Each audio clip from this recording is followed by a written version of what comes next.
नमस्कार, मैं अबरारुल हक रहमानी, आप देख रहे हैं नेक्स्ट 9 न्यूज़। महाराष्ट्र में पार्थ पवार अजीत पवार के बेटे जो हैं वो लग रहा है कि अब अजीत पवार की नैया डुबोने वाले हैं, क्योंकि अजीत पवार के ख़िलाफ़ उनकी बयानबाजी जो है वो लगातार आ रही है।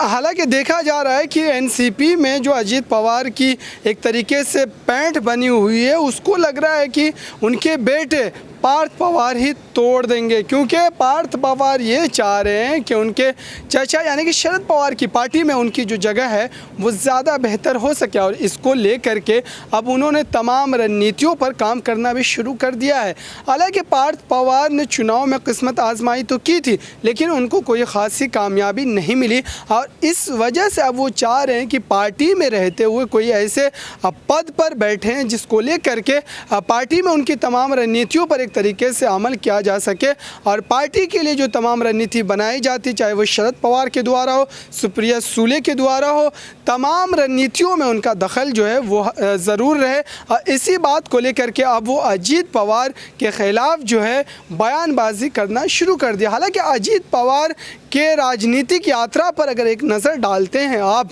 तो वो कभी स्टेबल राजनेता के तौर पर नहीं देखे गए। हमेशा उन्होंने राजनीति के अलग अलग मोड़ पर ऐसे फैसले लिए हैं, ऐसे निर्णय लिए हैं, जिसकी वजह से उनकी पार्टी और पार्टी समेत उनके चचा एनसीपी के जो सुप्रीमो शरद पवार को भी बड़ा झटका लगता हुआ नज़र आया था। लेकिन अब देखने वाली बात ये होगी कि अजीत पवार के बेटे पार्थ पवार के इस बयान के बाद अब अजीत पवार उसको किस तरीके से देखते हैं और इस पर प्रतिक्रिया देते हैं, या इसको इस मामले को पूरी तरीके से रफा दफा कर देते हैं, क्योंकि शरद पवार ने अभी तक इस बयानबाजी को लेकर के कुछ नहीं कहा है। और अगर शरद पवार भी इस मामले में कूद जाते हैं तो कहीं ना कहीं पवार फैमिली में जो एक बड़ा फैक्टर है अजीत पवार, वो कहीं ना कहीं डिसअपॉइंटेड होगा, और फिर उसके बाद एनसीपी पार्टी को भी इसका भारी नुकसान जो है चुनाव में उठाना पड़ेगा। जैसे कि और सियासी दलों में होता है, जब अपने ही